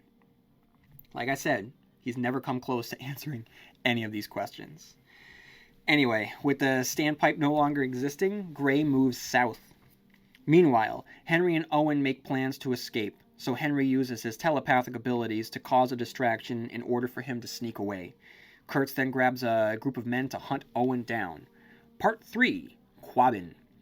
As Gray and Jonesy head towards Massachusetts, we get some nice insight on the alienness of Gray, with him completely misunderstanding humor and touches of the sort. With only a few hundred pages left, the more time we spend on these cute scenes, the less thrilling the ending becomes. Things should be speeding up, but instead, we get Mr. Gray at Denny's trying to order pancakes, but instead ordering canpakes. We then get the flashback to when they found the missing girl, and King clunkily inserts the title into the narrative, with the boys realizing that Duddits is their dream catcher, whatever that means. So at this point, the novel is, if it's a car, it's not even low on gas. It's running on fumes. And it's unfortunate because the more exciting parts of the novel took place in the beginning of the story. McCarthy's arrival and the subsequent mystery were great. We had the bathroom, Pete and Henry's crash, the lights in the sky, the animals fleeing through the forest, the arrival of Mr. Gray. Now, we get Mr. Gray pooping in the bathroom after eating too much bacon, and a flashback that doesn't contribute to the end goal of either the author or the characters. Now, in it, the flashbacks were deftly interwoven into the present-day narrative, so as the flashbacks headed towards their crescendo, they matched up with the present-day crescendo, so it was a constant increase of tension. Now we just flash back to the boys finding the missing girl. It has no bearing on Gray's attempt to get to the Quabbin, or Henry's attempt to get to Jonesy. What it does tell us is how the boys gained their powers in 1981, but even then, King doesn't tell us how they get their powers. Duddits gives them their powers, which we figured out anyway, but how he did that or where he got his powers are never explained. Which is fine in a story like Low Men in Yellow Coats. There, to me, it doesn't matter how Ted Brautigan can pass his powers to Bobby Garfield, because the story isn't about Ted's powers. And because it's filtered through the eyes of a boy, the fact that he doesn't understand only supports the perspective that King took, because kids, they just don't grasp the larger world. Ted's powers are just one more mystery in a mysterious world. And it's about the magic of childhood, so it stands to reason that the losers are granted magic. It's given to them by a cosmic turtle. There is your explanation. That works because it supports a larger theme. Whereas here, this is a plot-driven novel, where the telepathic abilities are a major part of that plot. They don't support an overarching theme, so King can't rely on the power of symbolism to help him through it. The powers are a plot point that is never explained, and its inclusion weakens the overall story. However, during a flashback, King does give a nice little nod to it, and because this takes place in 1981 before the spider is killed, when they enter the Barrens to rescue Josie from the drainpipe, there's danger lurking in the drainpipe whether they know it or not. King writes, There is an ancient and incredibly complex system of drains and sewers beneath Derry, a town which exists in what was once swampland shunned even by the Micmac Indians who lived all around it. And this is a great nod to Pet Sematary, as the Micmac Indians were the ones who had buried their dead in sour soil that would return them to the living. Henry and Owen make it to Derry, and any problems I have are lessened by the reunion with Duddits. Now, I'll talk about Duddits in more detail later in the episode, but intention for the character is nothing but sweetness, and this is a definitely bittersweet moment. We learn that Mr. Grey wants water, and if anyone knows, to what the title of this section is referring, Quabbin, then you'll be able to guess the ending of the novel. King then explains it to us that Mr. Grey is bringing an infected border collie to the Quabbin Reservoir in Massachusetts in order to infect a large segment of the Massachusetts population. A dying Duddits manages to communicate to Jonesy telepathically through the Dreamcatcher in Jonesy's mind, and together, guys, they manage to thwart Mr. Grey with the power of bacon. I am not joking. They make Mr. Grey pull over so he can get some bacon. Now it's fun, okay, don't get me wrong, and I guess it's not supposed to be taken entirely seriously, and it's in line with the character of Mr. Grey, with the fact that he's starting to become more and more human, and dude likes his bacon, but there's just something about this whole section of the book that feels like wheels spinning but not catching the road. The characters are just moving from place to place, but the story just seems stuck. The safety of the Tracker Brothers' office in Jonesy's mind starts to fall apart as Duddits comes closer to death, and as Henry communicates to him via telepathic telephone that they have been in the Dreamcatcher all along, and that Duddits is the Dreamcatcher, he begs Jonesy to make a break for it. Now, don't get me wrong, I like the Hall of Memories, known in the movie as the Warehouse of the Mind, and I like the mental battle that took place in Jonesy's mind. It's a great visual that allows for the reader to follow an abstract concept of mind versus mind. And I like the idea of the Dreamcatcher linking them all together. Though other than King reminding us that Duddits is the Dreamcatcher and that they were all in the Dreamcatcher, it's never explained with any semblance of logic. I mean, at this point, with a little more than 50 pages left to go, the book is just coming apart at the seams, much in the same way that Jonesy's Hall of Memories is falling apart all around him. So when a section like this occurs, it just doesn't make any sense. So he writes, and then it all comes together with a crash in his mind. There was never any Mr. Grey, not really. Mr. Grey lives in the Dreamcatcher and nowhere else. He is no more real than the pain in his hip. I was immune, he thinks, getting up. I was never so much as a speck of the virus. What's in my head isn't quite a memory, not that, but a true ghost in the machine. He's me. Dear God, Mr. Grey is me. What? The ending comes and it is so nonsensical. It makes this an incredibly difficult read. King muddies the identity of Mr. Grey as if he's not clear which direction he wants to go himself. Was Mr. Grey real? Yes, but no. He was an alien fungus, so he was an alien. But he wasn't a grey body the way that Jonesy saw him. Okay, so if that's the case, so what? That's just a physical feature. The narrative spends so much time in the end turning this reveal into an important part of the story. But it's not. Because it doesn't change the fact that throughout the novel, Jonesy had been invaded by an alien entity. Whether it was a spore all along or a spore hiding in the body of a grey being, it doesn't matter. At the end of the day, he was still infected by an extraterrestrial spore. And King is treating it as if this is some major twist, but it's not. The ending comes, and it's devoid of any tension. Jonesy and Henry kill Grey in Jonesy's mind. Owen shoots the shit weasel in the Quabbin station. Kurtz kills Owen, Freddy kills Kurtz, and Duddits dies in Henry's arms. Henry blows up the final shit weasel and they save the day, and that's the end of the book. Okay, guys, I'll get to my final thoughts in a little bit, but now let's just talk about the characters. So let's talk about Duddits, okay? Look, guys, it's not as if King hasn't written about characters with challenges before. Now here it's Down syndrome. Wolf from The Talisman was slow, and his spiritual twinner was Tom from The Stand. And in my review of The Stand, you'll know that I discussed the problems with Tom and what those problems might present for the upcoming television show / movie adaptation of The Stand, if that ever happens. And as recently as The Regulators, King portrayed a child with autism that, when you take away the supernatural demonic possession, was pretty accurate. I felt that the Guerin family's yearning to track down the place that Seth is begging them to see is an emotional truth that many parents of autistic children would feel if their nonverbal son all of a sudden started speaking in clear, understandable, full sentences. So it's not as if he can't take a challenge and write it accurately. But Duddits, guys, it's not as if King doesn't describe Down syndrome well. I believe that he does. But what he does here is the equivalent of not listening to Robert Downey Jr.'s advice to Ben Stiller in Tropic Thunder. Duddits is such a broad, over-the-top character.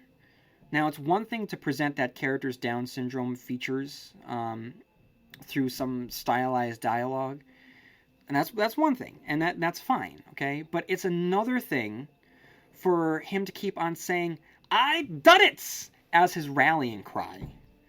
But even with the dialogue, it's still pretty rough. I just feel that with this particular character, King... I mean, I don't know the origins for why he decided to do this. It's one thing to have the... it's not the first time we've seen this special child in a work of horror, or in this case, science fiction. And we've certainly seen the special child, and I don't mean someone, what I mean by special, I mean someone with powers, right? And we've seen this before in Stephen King's works, so I mean, it's not as if it's a new concept, but this particular brand, it just seems I get his intent, and I don't think that his intent was offend. I never truly do think that that's the case, but just the dialogue, it's just super, super exaggerated. It just rings false, and it's almost cartoonish in the depiction that, I don't know, I can't help but find it very, very cringe-worthy. And with all of that said, it isn't that there isn't any heart with that character. The scene when the boys bring him home and his mother realizes that Duddits has just made friends, it's heartwarming. And it's hard not to feel the emotion as Roberta tries to fight back tears as she's touched by the kindness of the children. Or when we check in with Roberta in the present to find out that Duddits has been sick for 2 years and the friends don't know because they haven't been checking in. So I mean, there's a lot of good. There's good stuff there, but unfortunately it's just overshadowed by what I find to be a very broad and kind of misguided characterization of a character with Down syndrome. Alright guys, let's talk about Beaver. We met Beaver in 1988, and King teases aspects of his character and the supernatural that'll come to play in the novel, specifically the crying he hears in his head, the crying of Duddits. The reader wants to keep reading to discover what exactly the crying is and how Beaver had put a stop to it. King immediately shows us that there's some sort of psychic or telepathic phenomenon to Beaver, as he's able to predict where his bar buddy's conversation will go. And with Beaver's world being boozed, soaked, and depressed from the divorce, we see how much he needs his friends when he calls Henry and takes solace in simply hearing his voice. Beaver is the latest in a long line of comedic characters that King likes to pepper in throughout his works. The fast talker, the jokester, Larry Underwood, Eddie Dean, Johnny Marinville, and most famously, Richie Tozier. It's Richie that Beaver falls the closest to, and maybe it's this comparison that makes his death that much more sad. We never had to experience the death of that particular loser in the pages of It, but here we unfortunately are forced to endure the death of his spiritual successor, or using Stephen King's terminology, his twinner. But even if you don't know Richie, I'm sure that you'll enjoy spending time with Beaver. It's clear that King does, with passages like the one on page 81. Jesus Christ bananas, the Beeve said. Pete had once made a list of Beavisms, and Jesus Christ bananas was high on it, along with such standbys as Doodly F and Kiss My Bender. They were both exclamations, both zen and profane. I thought I was going to end up spending the night out here, then I saw the light. Beeve raised his hands roofward, fingers spread. Seen the light, Lord! Yes, sir, praise G. His glasses started to unfog then, and he saw the stranger on the couch. He lowered his hands slowly, then smiled. That was one of the reasons Jonesy had loved him ever since grade school. Although the Beeve could be tiresome, and wasn't the brightest bulb in the chandelier by any means, his first reaction to the unplanned and unexpected wasn't a frown, but a smile. You know, I mean, I think that is it's a great character trait that makes him likable, even through the annoying aspects of the character. And King is quick to paint Beeve as the heart of this story, which is cruel if you think about it, knowing what's going to happen to him. Basically, it's the literary equivalent of just fattening up a pig for the eventual roast. As the novel inches closer to his death, King doesn't let up on the fact that he's the favorite of the bunch. After all, he's the one that calms Duddits down in the 1978 flashback when he starts singing to him, a sign of genuine tenderness, and the bond that he forms with him is heartwarming. Alright guys, let's talk about Pete. After Beeve, we then meet Pete, who comes with a bit of childlike wonder, and King slips in some great insight on the moon rocks in the Smithsonian. These rocks came from a place where the skies are always black and the silence is everlasting. Neil Armstrong and Buzz Aldrin took 20 kilograms of another world, and now here it is. King is defined by both his alcoholism and his belief in NASA, or what NASA represented to the child in him. It's King picking up the threads from Hearts in Atlantis, where the reality of the adult never lived up to the dreams of the child. It's with Pete where we learn that the psychic hunches from Beaver aren't limited to that character, as Pete immediately knows the name of the brunette who has come in looking for a set of new keys. And King plays this well. Pete's not surprised that he knows, nor should he be. This is a gift he's had since childhood. But it takes the reader a second to figure out exactly what has happened because King recreated the sensation of knowing someone's name before the name is given by deftly inserting Trisha's name into the text before Pete realizes that he knows her name. It's as if King is allowing us to read her mind for a second. It's during this scene where we see Pete's trick that allows him to find Trisha's keys, an act which understandably freaks her out. It's a good moment and shows the sadness that is inherent in his character. Despite the gifts he has, he perpetually lives under a shadow of unrealized potential, which is fitting for a character that can't see the same way that the other three can. Next we have Henry. When we first meet Henry, he completely trashes one of his patients using the same powers demonstrated by his other friends. It's a fun moment in the book, blackly comic, as he lays into an overweight, guilt-ridden man, and King teases the future of the friends, stating that the dark days are coming.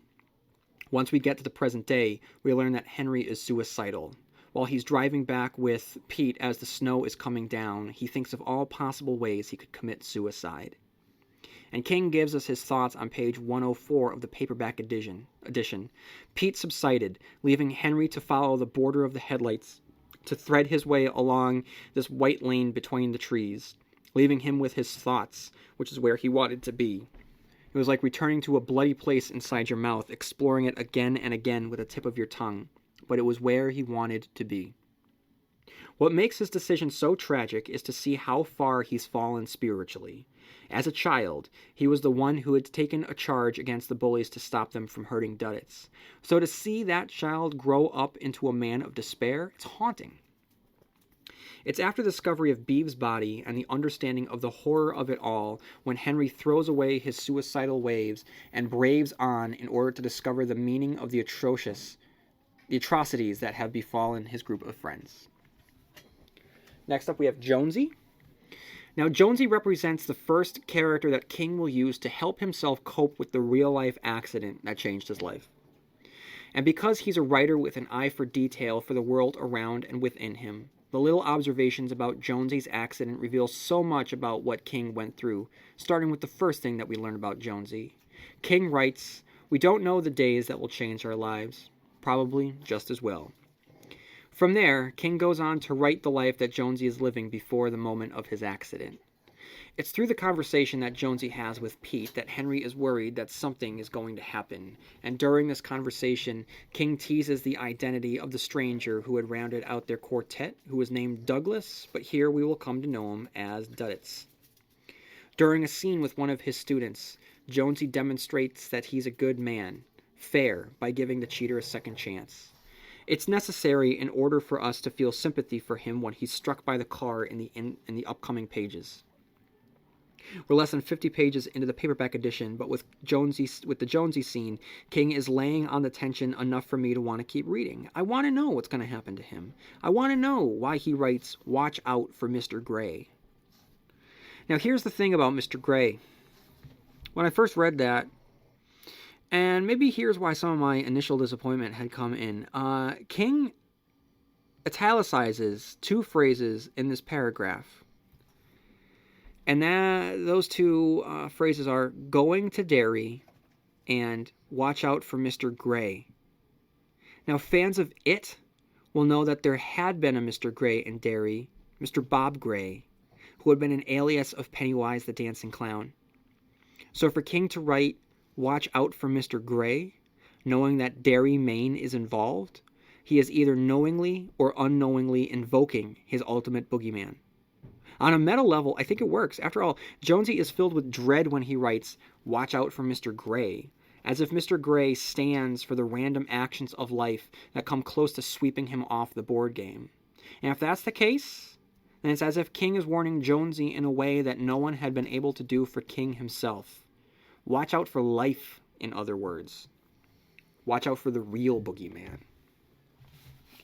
And when King cuts to the present, we learn about Josie's accident and the man that he is, beginning on page 54.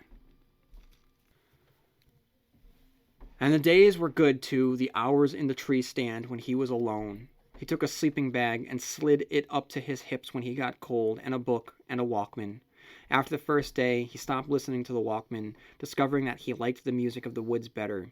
The silk of the wind in the pines, the rust of the crows. He would read a little, drink coffee, read a little more, sometimes work his way out of the sleeping bag. It was as red as a stoplight, and piss off the edge of the platform. He was a man with a big family and a large circle of colleagues. A gregarious man who enjoyed all the various relationships the family and the colleagues entailed, and the students, of course, the endless streams of students, and balanced them well. It was only up here, that he realized the attractions of silence were still strong, still real. It was like meeting an old friend after a long absence. Now we have Kurtz.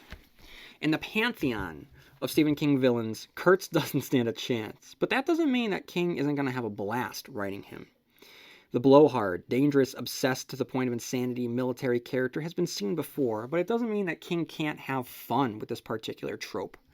And Kurtz's powerful persona thrums in every scene that he's in. He's fast-talking. He has nicknames for everything and everyone and commands attention. Whenever King gets a chance to make him pop off the page, he takes it. Like he writes, Kurtz bared his teeth in a brief smile of such brutality, satiric intensity, that Perlmutter felt a little like screaming. Tall and stoop-shouldered, Kurtz had the build of a bureaucrat, yet something about him was terrible. You saw some of it in his eyes, sensed some of it in the still, prim way he held his hands in front of him. But those weren't the things that made him scary, that made the men call him Old Creepy Kurtz.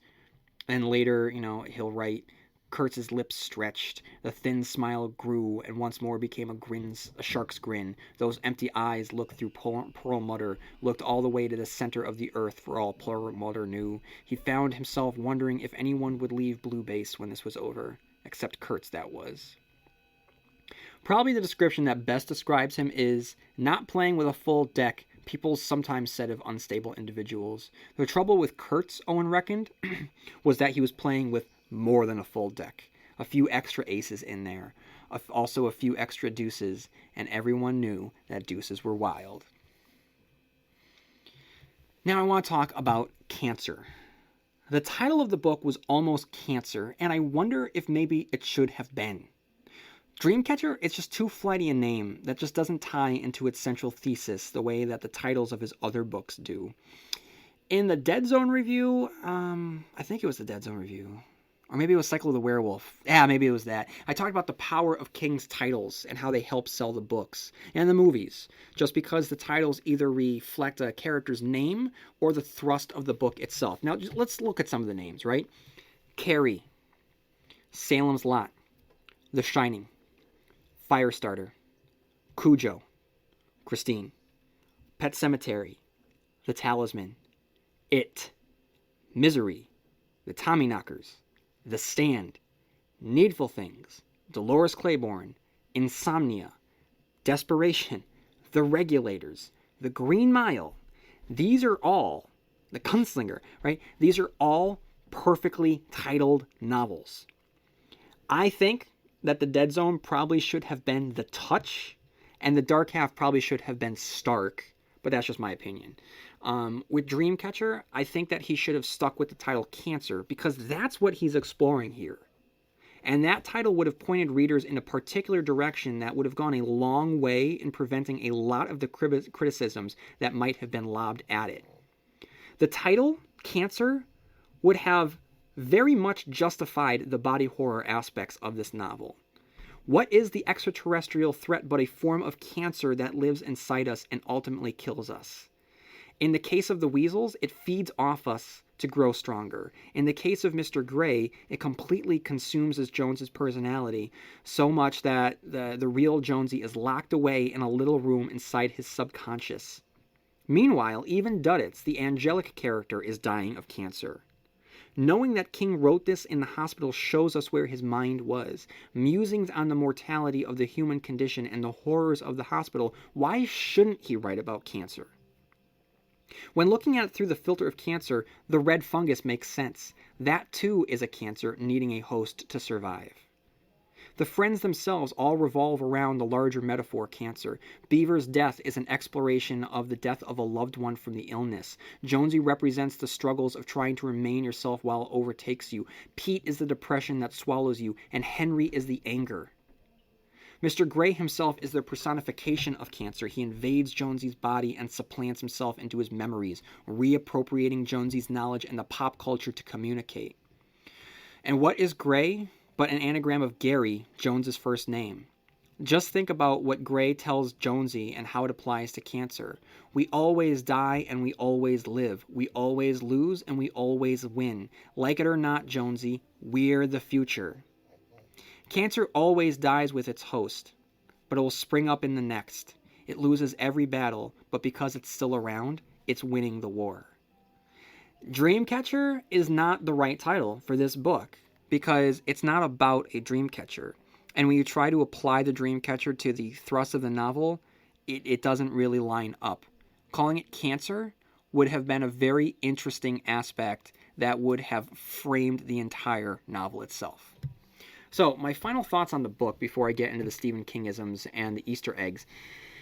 Look, guys, the alien physiology doesn't make any sense here. The reproduction cycle, it just doesn't add up. So much of this novel is inspired by the movie Alien, which is why King refers to the mold as Ripley. But at least the xenomorph from Alien had a very clear life cycle. The eggs produce the facehuggers. The facehuggers implant the alien into a host. The alien bursts forth from the host. Voila! In Dreamcatcher, the aliens are made of a red fungus. The red fungus infects a human body with a shitweasel. The shitweasel bursts out of the human body. The shitweasel then can asexually produce eggs containing more shitweasels. If the weasel is able to produce eggs asexually, then what is the point of the Ripley itself? It's an unnecessary step. All King would need to do is eliminate the egg reproduction. By limiting it to the fungus, then he would have created a more understandable reproduction cycle. To make things even more confusing, there are two types of the Ripley. Why? It only confuses things. And then once King introduces Kurtz and Underhill, the novel becomes too sprawling, which is absurd when you realize that King has chronicled the end of the world on multiple occasions and has crafted not one but two different fantasy landscapes. Yet when the military is introduced, the narrative becomes too unwieldy. When he opts for the larger picture, it's clear that the more intimate picture of the four friends was a better focus. And he introduces large concepts that never truly gel into anything. The biggest, like I said, being the Dreamcatcher itself. I like the image of the characters being caught in a cosmic, intangible dream catcher whose intricate patterns spread throughout time, allowing our characters to hear vibrations along its threads both from the past and the future. But with a concept that interesting, King never truly explores the ramifications of it, instead focusing on a ticking on a clock race against time to stop the nefarious Mr. Gray. I tried to understand how I loved the craziness of the Tommyknockers, but didn't like the crazier aspects of Dreamcatcher. Maybe it's because in the Tommyknockers the intensity only increased, whereas in Dreamcatcher, despite the plot moving forward, the story just sort of unspooled everywhere. There's no reason why I shouldn't enjoy the idea of soldiers versus aliens, aliens versus psychics, aliens who can psychically control humans, and humans that can psychically control other humans. Why shouldn't I like that? I do like it. I just think it was a couple drafts away from being its best self. Mr. Gray's race to the Quabbin isn't that thrilling, and Henry's escape from the military isn't that riveting. At no point do I think that Gray is going to be successful, and at no point do I ever think that Henry is going to get caught, so it's a toothless conflict. And Jonesy's immunity to the red fungus never feels like anything but a plot point put in place by the writer. It's never fully answered because there's not really a reason. It muddies the conflict because the powers are just too vague, as are the abilities of Mr. Gray, who can possess Jonesy as well as mentally control those he needs to in the near vicinity. And then you have the Duddens origin story for their secret powers, which feels like it's from a different story entirely. And why Duddens is important, other than the people telling him that he's important and he has these powers, it never goes anywhere, and it's never ever explained. And I'm not someone that needs everything explained, but like I said earlier, it's a major part of the plot. And I'll get into the movie in the next episode, and I have issues with the movie, and I have issues with the reveal of Duddits in the end, but at least that's an attempt at making an explanation. If it had just stayed about the friends and really focused on the friends and keep it to their perspective the entire time, this could be a great Stephen King novel.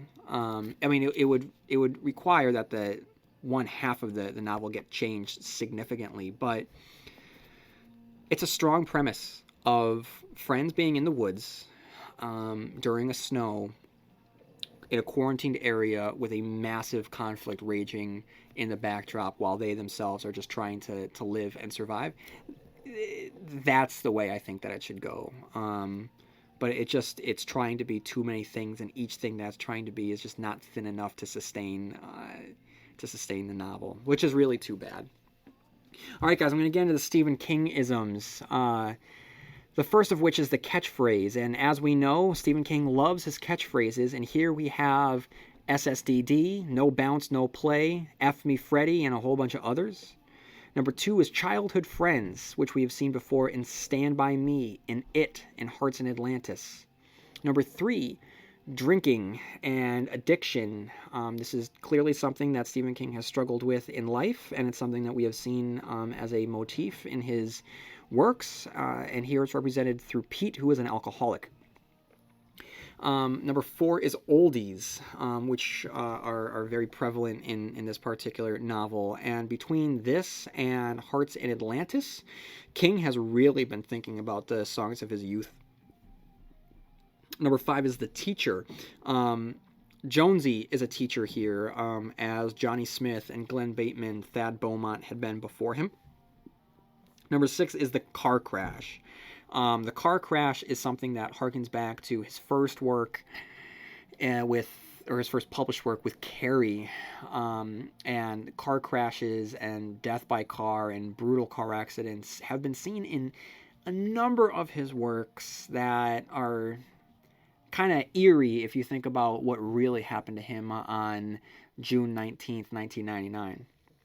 Speaking of which, the number 19. When they first meet Duddits, the shirt of his that they find has the number 19 on it. When I get to my review of Wolves of the Kala, you will get all of my thoughts on the number 19.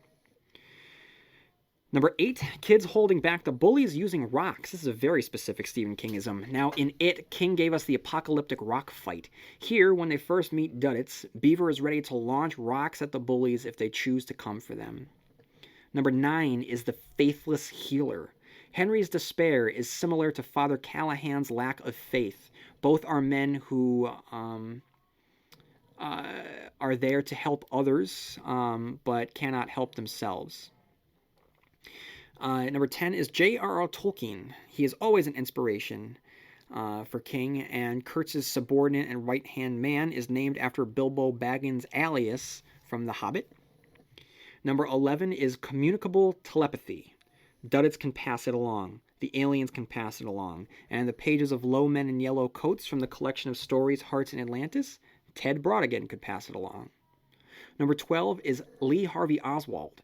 After Jonesy is possessed by Mr. Gray, he revisits the fateful day in March when he was struck by the car and realizes that there's no point in going back and changing things, and mentions that there's no going back in time to stop Lee Harvey Oswald, which will become the thrust of his novel 11/22/63.